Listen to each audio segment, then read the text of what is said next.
Dragon and Line podcast. I'm your host with the most, one more Sanchez, and joining me live on Zoom is the host of his own show, Boxing Sweet Science 2.0, Mr. Marshall Brown. Man, thank you for having me. Happy to be here. Very excited. Before we get started, Marshall, I wanted to take a second to acknowledge your show's success. I followed you for over a year with the sport of boxing. As you've seen it grow, you were able to speak to professional boxers. And whenever I have the opportunity to acknowledge people that's just hustling, grinding, and see the show success, I just want to be the first to let you know, man. Yeah, and I really appreciate you, brother, because it's hard to get these guys, but they come. And I appreciate you, though. Thank you. For those that don't know who you are, I wanted to see, can you tell us a little bit about your podcast and what is it that you do for the sport of boxing? Yeah, so the way I have it set up is that I call myself the self-proclaimed fighter's advocate. So when I talk to a fighter, I try to introduce the person who happens to fight versus the fighter. And for me, that's important because I think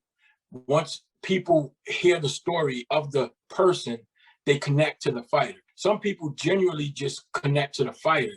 But I think when you, for example, you find out that your fighter fishes, but you like to fish, it bring that out of them when I have a casual comment. The successes in the ring or failures in the ring, whatever it is, I try to make it real and honest. But the ultimate goal is to try to leave the viewer or the audience with an impression of the fighter that they didn't have before, or some knowledge about the fighter, so that makes it personal. And you've done one of the ones that I was able to see is you were the first to break the news with Ryan Garcia and Davis. And what I liked about it is that you talk to them as boxers in a professional way. What was that one question that you gave them both? I thought that. Yeah, and that was trying to make them associate each other as humans. You tell me, what do you think he does? What do you think he does well? Because in the spirit of competitions, people get disrespectful. They lose face of who a person is. A person. So you want to put that human element into any competition, but sometimes you got to turn on the monster. But you do that in the ring. And both of those guys, you realize, if you've seen the interview, that they both are cordial. They said, we don't hate each other. I don't have anything against him. It's just he's in my division. That's it. You know what I mean? Absolutely. Speaking on divisions, one of the things that I wanted to go over is, what is your take on boxers who move up in weight divisions at a faster pace? Someone that sticks out to me is Mikey Garcia versus Spence. Mikey Garcia is a really good boxer, but I knew that when he went up in that weight class, I was like, he just slow that day. Yeah, it's a double-edged sword, but it's a gift and a curse, because when you think about boxing in its entirety, the little men actually carry the sport, because it's them who challenge and dare themselves to be great, to move up in weight, to challenge the next best thing. Generally, guys don't move up in weight unless it's going after a big fish, and that gets all the glory and all the praise. So when Mikey did that, you had to salute him for daring to be great. We knew it was premature. He was 2 weight classes too small, but you gotta appreciate his heart for doing that. And then, so even the other guys like Gervonta Davis, who's about to move 2 weight classes up to 140 to fight Barrios, you got to applaud that, win, lose, or draw, because the heavyweights don't lose weight to come down. And so people say boxing goes as the heavyweight goes. I disagree with that. I think it's the smaller weights that really carry boxing, and then they pass the baton to the heavyweights. Now, as far as shifting back to the show, is there a quality that you boast that helps you most with the success of seeing your show grow? I just think authenticity, candor, a little bit of levity, making the people laugh, but just being you, man. Just like the vibe, like your vibe, my vibe. It's honest and sincere, bro. And I think people gravitate to that versus trying to sell something. People get offended when you mishandle them. People get offended when you misrepresent yourself to them, because they expect one thing, but when they get you, they get another. I don't do gotcha questions. I actually don't preface them with what I'm going to talk about. It's, to be completely honest, I don't even have a script. Yeah, and I do that, and the reason why I do it is because I want it to be authentic. So if I say something and it's not funny, then that's what happens in real life. If they say something and we actually get a genuine laugh, then it's not scripted, it's organic. So like I said, the whole goal of me and my communication with the fighter is to create a organic bond for the viewer and the fighter so they can grow their brand. Because I had so many DMs after having guys that had a nasty disposition on, and then they send me a DM like, yo, bro, I'm a fan of his, or I'm a fan of hers now.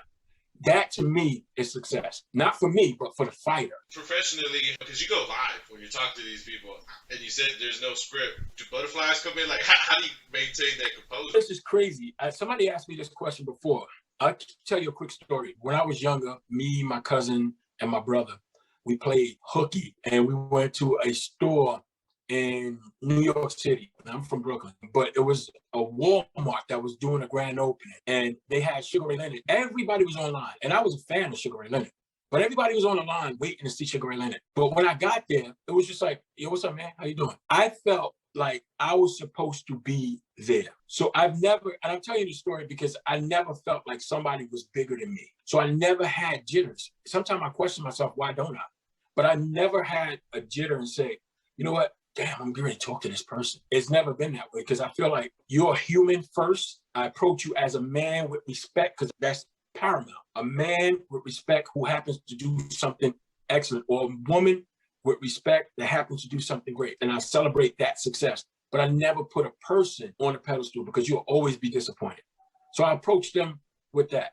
And that's why I've never been ever, oh my God, I've never done that. And I don't say it's a bad thing, it's a good thing. It's just that it's never been. Has there been anyone that you had the opportunity or you looking forward to speak to? My bucket list, this might sound crazy to you, bro, but from my mouth to God's ears, I would love to have a conversation with Obama. I'd like to get him on.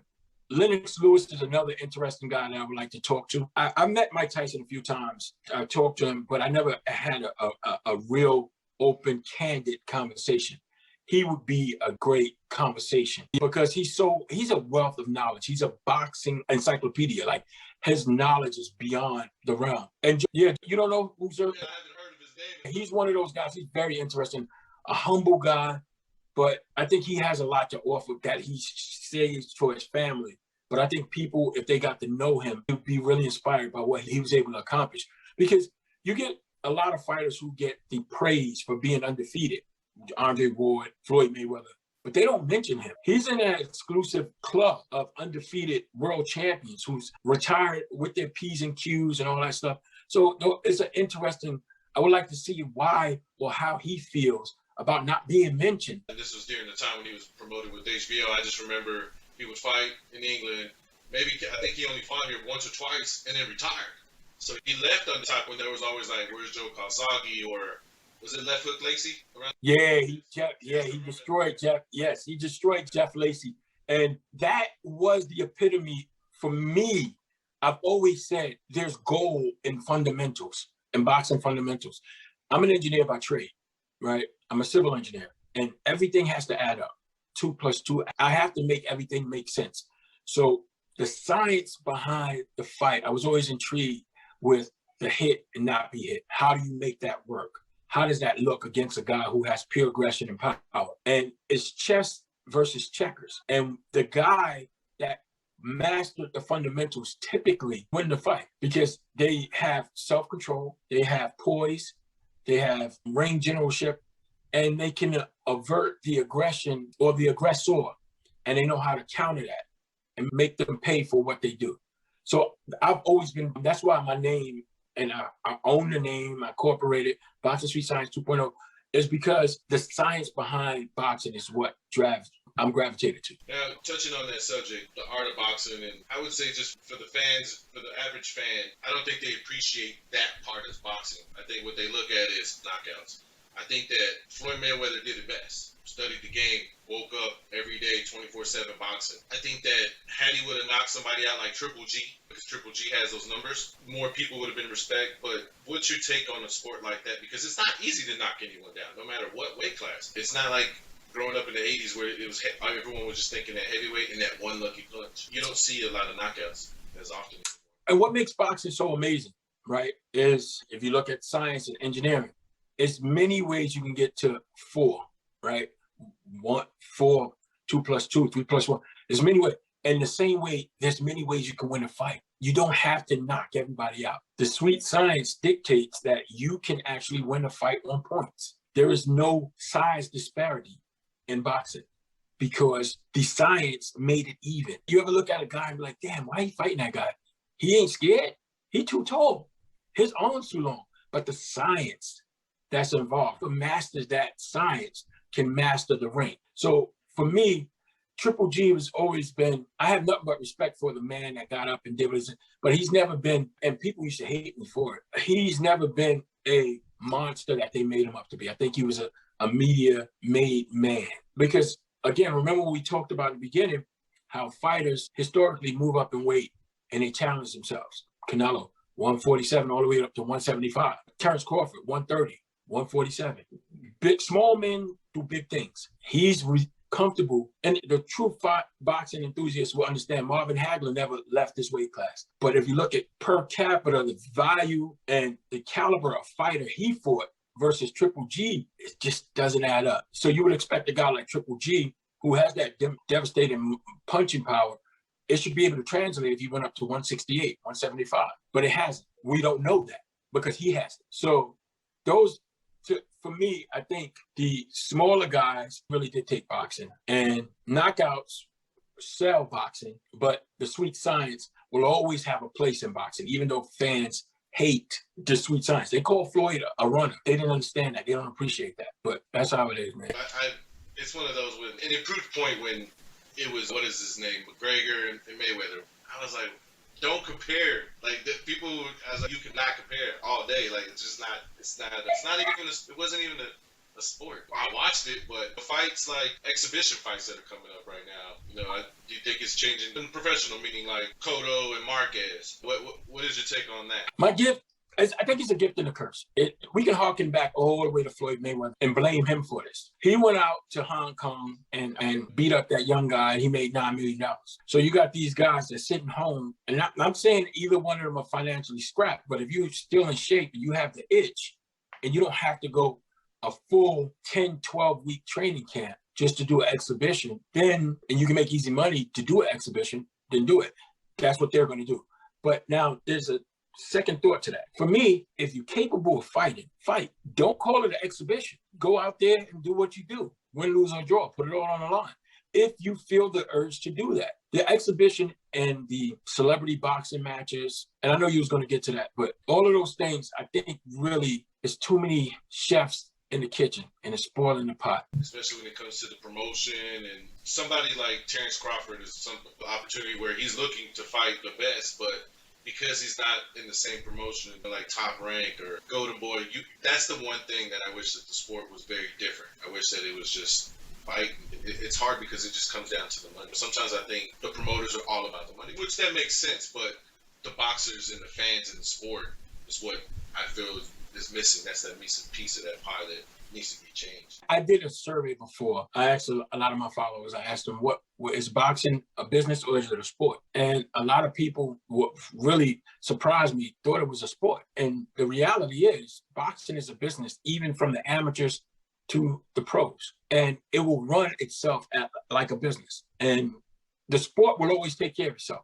You win by decision. The sport is always going to be there. But the business is what, it's like spoiled milk. It's a gift and a curse, right? Because even when we talk about promoters, really, when it comes down to promoters, bro, they are the only ones that take a loss. When you talk fiscally, financially, they take the loss when the thing doesn't go. The fighters, everybody's money is guaranteed. It's not contingent on whatever else. Whatever additional they make, if it's pay-per-view, that's additional money. But what the fighter is making is guaranteed.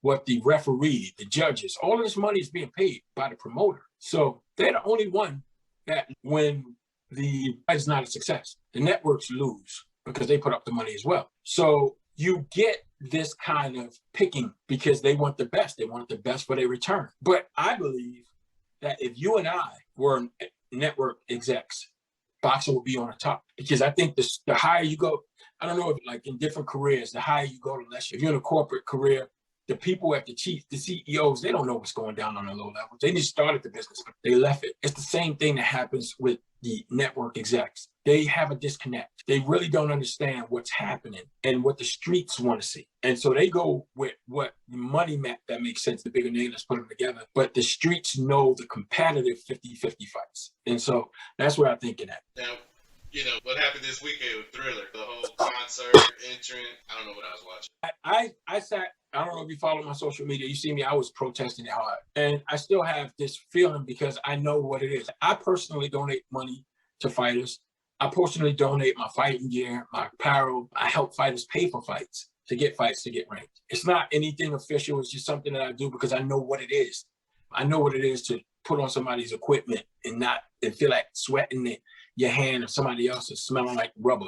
And so I donate stuff as much as I can. But the reality is the business will prevail. So Jake Paul, 1.5 million pay-per-view sales at $45 to $55 a pop. You do the math on that. I did another post. I was being facetious. I said, if numbers matter, I don't know if you've seen it, but if numbers matter and if the numbers dictate the face of boxing, who brings viewers, put behinds in the seats, thus far, then Jake Paul is the face of boxing. And any person that wants to argue with me with that, name me the last fighter outside of Floyd Mayweather that did 1.5 million pay-per-view buys in the name of boxing. You did post that, and you and I had a conversation last week about it, how it's going to come to a point where it's going to be about numbers, which it always has, but it's who's bringing in those fights. It sucks to say, but I see Jake Paul fighting someone big, like in the next, by his fifth fight. It's going to be someone in the same weight class. If you had the success of Jake Paul and fight in a non-competitive fight, would you fight anybody that's competitive? Yeah, because I'm a competitor. He's a competitor, But you understand what I'm saying? If you can beat people and make this kind of money without actually fighting a fighter, somebody that's detrimental to your image, your logo, your brand, and still bring the followers, because I don't know if Mike Rashid, he's a YouTube guy, he's a built bodybuilder. He has his big Ambrosia collection. He sells products. He does a lot of different things. Very successful, wealthy guy. He came on my comments and he was like, yo, bro, you are doing amazing things. He said, your platform is amazing. You're doing great things. Don't hate on those guys. And it resonated with me because he said, don't hate on those guys because it's not boxing fans who bought his fight. It's his fan who bought his fight. Yeah. So he said, yeah. So how can you be mad at that? He said, I see your interviews all over. I went to you. This is what he said to me. I'm being candid. He said, I went all over YouTube looking for your boxing page, but I see everybody else with your interviews on their page. He said, why don't you monetize that and get your money? He said, you're a great journalist. We need great journalists in boxing. Don't worry about them. Get with the program, bro. Anything you need, let me know and I will help you. Bro, that touched me so bad and it was sincere. And I said to myself, wow, really made me reevaluate it, because I had to take a step back because I'm the fighter's advocate. So I'm fighting for the fighter. Damn, you got Keyshawn Smith, or this young kid who just came out, turned pro. He got 2 fights. How come he can't make $690,000? It's not fair, but I know why. I knew why, but I just didn't want to accept why. It's almost like in a union. You have the laborers, 731 laborers. They have an apprentice program. Back in the day, in the early 90s, if you have a child and he's 18, he can get in a union. He would come in making the same amount of money as his dad would, and his father was in the union for 20 years. Do you think that's fair? No. And this is what happens. This is what happens. Yeah, I can sit here and talk all day. Can you hear me? Then hit that mute button. Before I let you go, was there any other subjects that you wanted to touch base on? I think a lot of people think that as soon as you become famous in something or a success in something, that you're a target. They root for you until you win. And then when you win too much, I don't know what, it becomes an innate thing where people feel like they want to see you fail. That always bothered me because I see the success of fighters that everybody clapped for, but as soon as they get to a certain stratosphere that they believe that they shouldn't peak to, or they did it too soon, they want to tear them down. So I have a saying, if they feed you, they can starve you. And this is why I believe that Mayweather is the epitome of success. He did it without endorsements. He did it without media frenzy. He did it without any help on the outside. He did it his way. So I try to model myself around getting the hate that he got, because that translated into success. So not so much hate to hurt, but hate to, because people don't hate down, they hate up. So you got it. Yeah, there's no room for the bottom. I like that. Marshall, before I let you go, I'm going to put you on the spot. Quick question, quick answers, okay? Go for it. Favorite boxer growing up? My favorite boxer growing up, All right, there's two. There's Muhammad Ali, and then there was Mike Tyson. I'm from Brooklyn. He actually gave me my self-esteem. Yeah. Dream fight that you would like to see? Right now or in the future? No, current fighters, yeah. Now, I really want to see how Jamel Charlo does against Canelo. Jamel Charlo, the 160 against Canelo. That's a matchup that I really want to see. All right. We already talked about who was someone you wanted to interview, and then we touch base on this one. What is one common myth about boxing you want to do? The common myth about boxing is that all fighters are dumb. That is actually so far from the truth. Just because poverty breeds the champion, I think education is learned and felt, is experienced. Those guys came from nothing and created something. They weren't taught how to be rich, so they're going to make mistakes. But with their success, they can always recreate that. And you can see it in Mike Tyson. He has 9 lives. So Roy Jones, all the guys that blew their money in their first life, they're making it over again in their second life. And I think that takes some level of intelligence to be able to do. Absolutely. Even the books that Mike Tyson reads, that's say enough right there. Yeah, that's say a lot. What does success mean to you? Success is relative. For a person who never had a hot bath, to get a hot bath is success. So it's relative. For me, it's having my family with me anywhere I go and being able to live healthy with financial. That's success for me. And then finally, what matters to you the most? In this order, family and being good to people. I love people. I love everybody. And I wish people could be more giving. My biggest dream is to be able to knock on somebody's door, and this might sound crazy, and pay off their house. That sounds crazy, but that's just knock on a perfect stranger door and say, what is your balance of your mortgage? Hey, your family's listening, they're probably be like, better be my house. I feel if my family is listening and they think that's the case, then they in the wrong person because they got to work for that. But I think the blessing is to be able to do that for somebody else. And again, I thank you. Anytime I've chimed in and DM'd you, and you've always been responsive. You've always been helpful. Me as an interviewer, I love the sport of boxing. I look at how you handle things and how you do situations. So for me, you're someone I'm looking up to. Oh man, bro, that's humbling right there. Listening to you say that, honestly, wow,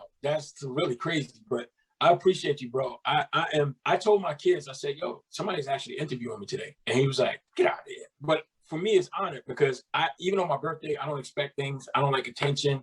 I never wanted to be in front of the mic. I just wanted to advocate for fighters, but it led to talking to them. But I felt like the only way I could get that across was to put myself in the front. And even though I'm outspoken, I'm a little reserved. I think I got a face for radio.